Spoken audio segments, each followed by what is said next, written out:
तो दिल्ली, एनसीआर, महाराष्ट्र, उत्तराखंड, हिमाचल, देश के कई राज्य लगातार बारिश के बाद बाढ़ की चपेट में। कहीं सैलाब का सितम है तो कहीं भूस्खलन से लोग दहशत में। महाराष्ट्र में बारिश ने ज्यादा तबाही मचाई है। लगातार हो रही बारिश ने मुंबई समेत कई शहरों में कोहराम मचाया है। सड़कें, घर, मंदिर सब डूब चुके हैं। बारिश के कारण गोदावरी, नासर्डी, नंदिनी और गोमती नदियां उफान पर हैं। वहीं पहाड़ी इलाकों में भी बारिश लोगों के लिए आफत बनकर बरस रही है। उत्तराखंड में मूसलाधार बारिश से हाल बेहाल है। तस्वीरें डराने वाली आ रही। रियासी में सलाल डैम के गेट खोल दिए गए हैं। किन्नौर में भारी बारिश से मलबे का सैलाब देखने को मिला है। तो सबसे पहले आपको गाजियाबाद से आई तस्वीर दिखाते हैं। गाजियाबाद के वसुंधरा में बारिश के बाद सड़क धंस गई और सड़क किनारे खड़ी कार गड्ढे में समा गई। गनीमत यह रही कि जिस वक्त सड़क धंसी उस समय गाड़ी के अंदर कोई मौजूद नहीं था। दिल्ली एनसीआर में हुई आफत की इस बारिश से जुड़ी एक रिपोर्ट आपको दिखाते हैं। इस वक्त हम ठीक मौके पर मौजूद हैं, जहां आप तस्वीरों में देख सकते हैं कि करीब यहां पर 10 से 15 फुट सड़क धंस चुकी है। नीचे जो काम करने वाले मजदूर हैं वो काम करते हुए आपको तस्वीरों में नजर आएंगे। यहाँ पर कार के मालिक भी हमारे साथ मौजूद है, सीधे उनसे बातचीत करते हैं। सर, कितने बजे के आसपास ये घटना हुई थी और क्या हुआ था? करीब 8 बजे के बाद सर जी, 8 बजे के आसपास। जब मैं सुबह उठा, मैं जिम जाने जा रहा था, तो मैं जैसे जिम जाने के लिए मैं नीचे उतरा तो मतलब मैं गाड़ी जो है आधी जा चुकी थी, आधी जो है फुट दिखाई दे रही थी। वो तो अच्छा हुआ कि अगर मैं 10 मिनट पहले भी आता, हो सकता था मैं गाड़ी में बैठता तो हम भी नीचे चले जाते। मेरे ठीक सामने आपको जो कार नजर आ रही है, ये वही गाड़ी है जो कि सड़क धंसने के बाद उसमें समा गई थी।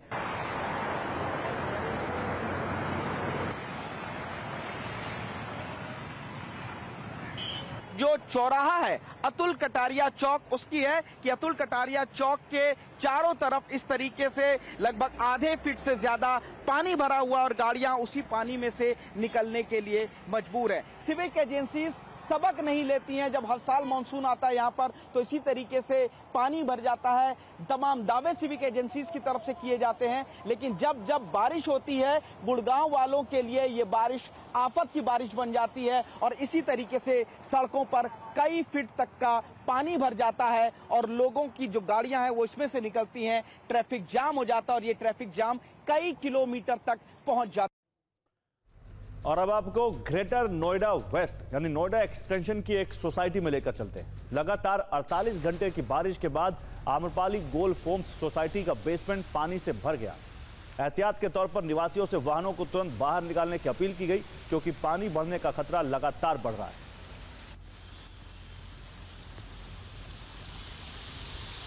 तो आइए अब आपको बिग वॉल की तरफ लेकर चलते हैं, जहां हादसों की बारिश की 3 तस्वीरें आपको दिखाते हैं और ये तीनों आपको दिखाएंगे कि कैसे बड़े शहर इस वक्त बारिश की मार से जूझ रहे हैं। छोटे मोटे शहर नहीं हैं। देखिए, सबसे पहले तो साइबर सिटी जो कहा जाता है वहां पर देखिए यहाँ पर क्या हाल है। गुरुग्राम में जो हम आपको तस्वीर दिखा रहे हैं, गाजियाबाद देखिए कार कैसे गड्ढे में समा गई, और दिल्ली में कैसे देखिए यहाँ पर एक पेड़ गाड़ी पर गिर गया। ये डिटेलिंग करते हैं इसकी। गाजियाबाद में तो आपने कार के गड्ढे में समाने वाली तस्वीर देखी। अब आपको दिल्ली की तस्वीर दिखाते हैं, जहां एक कार पर पेड़ गिर गया, कार को भारी नुकसान पहुंचा है। उधर तीसरी तस्वीर गुरुग्राम की एक लग्जरी सोसाइटी की है, जहां एक फ्लैट की बालकनी का लेंटर और कंक्रीट का हिस्सा बारिश की वजह से अचानक भरभरा कर गिर गया। रेजिडेंट्स ने बिल्डर पर लगाए लापरवाही के आरोप। उन्होंने कहा कि बिल्डर की लापरवाही और खराब निर्माण गुणवत्ता के कारण यह हादसा हुआ है। लेकिन अब आपको दिल्ली एनसीआर से महाराष्ट्र लेकर चलते हैं। महाराष्ट्र के रायगढ़ लेकर चलते हैं। रायगढ़ में भारी बारिश के बीच चौंकाने वाला वीडियो सामने आया है। लगभग 3000 एलपीजी गैस सिलेंडर नदी में बह गए। कुछ सिलेंडर गैस से भरे थे और कुछ खाली थे। बाढ़ के बहाव के साथ ये सिलेंडर खारपाड़ा इलाके से खाड़ी की ओर तेज रफ्तार से बहते हुए देखे गए। रायगढ़ में हिंदुस्तान पेट्रोलियम का बॉटलिंग प्लांट है। सिलेंडर बहते दिखे तो कुछ लोग इन सिलेंडरों को उठाकर ले जाते भी दिखे। अधिकारियों ने लोगों से नदी के बहाव की दिशा में मिलने वाले किसी भी सिलेंडर को छूने और ना ही उनको इकट्ठा करने की अपील की। और बिग वॉल पर अब आपको 3 वीडियो दिखाते हैं इसी घटना की। आप समझिए कैसे सिलेंडर बहते हुए दिखे और कैसे लोगों ने फिर उनको लूटने की कोशिश की, कैसे उनको पकड़ने की कोशिश की। भारी बारिश में, भारी बारिश की वजह से बॉटलिंग प्लांट में पानी भर गया। आप देखिए, बॉटलिंग प्लांट में पूरा पानी भरा हुआ है और यहाँ पर सिलेंडर जो रखे हुए थे वो तैरने लगे। पानी के बहाव के साथ वो नदी में समाते चले गए। ये देखिए, ये कैसे पानी के बहाव के साथ वो पातालगंगा नदी में वो सिलेंडर आपको बहते हुए दिखेंगे। यहाँ पर कुछ लोगों ने देखिए इनको उठाने की कोशिश की, घर ले जाने की भी कोशिश की है। यहाँ पे आपको दिख रहा होगा एक शख्स एक सिलेंडर को ले जाते हुए देख रहा है। आप देख सकते हैं हैं, कैसे निकालते नजर आए। अब आपको बता दें कि नदी में बहकर आए सिलेंडर में गैस है या नहीं, ये सुरक्षित स्थिति में है नहीं, इसकी कोई गारंटी नहीं होती। ऐसे में उत्सुकता या इस्तेमाल के मकसद से ऐसे सिलेंडर को उठाना, खोखला या घर ले जाना, खोलना, ये बेहद खतरनाक हो सकता है।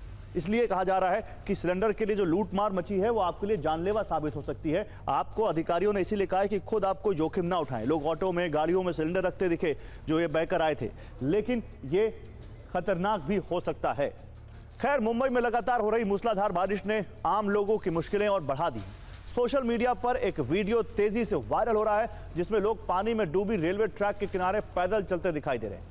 वीडियो में बच्चे, महिलाएं और दफ्तर जाने वाले लोग भी नजर आ रहे हैं। देश की आर्थिक राजधानी मुंबई को सपनों का शहर कहा जाता है। यहाँ की लोकल ट्रेनें शहर की लाइफलाइन मानी जाती हैं, लेकिन जब मॉनसून अपने पूरे रंग में आता है तो यही शहर पानी से जूझता नजर आता है। इस बार भी लगातार हो रही बारिश ने कई इलाकों में हालात मुश्किल बना दिए। बारिश के बाद ऐसी तस्वीरें सामने आ रही हैं जिन्हें देखकर लग रहा है कि जैसे ट्रेनें पानी में तैर रही हैं। मुंबई और उसके आसपास के इलाकों में मूसलाधार बारिश के कारण कई जगहों पर रेलवे ट्रैक जलमग्न हो गए। वसई, विरार, पालघर और कांजूर मार्ग जैसे इलाकों में पटरियों पर पानी भरने के बावजूद ट्रेनें पानी के बीच से गुजरती दिखाई दे रही।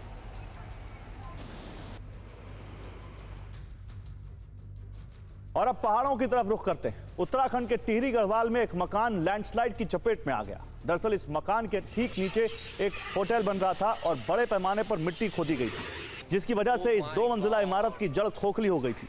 लगातार बारिश के बाद ये मकान धराशायी हो गया। एहतियात के तौर पर मकान को पहले ही खाली करवा लिया गया था। इस मकान के आसपास 2 होटल और कुछ मकान भी हैं। लैंडस्लाइड के खतरे की वजह से उन्हें भी खाली करवा लिया गया।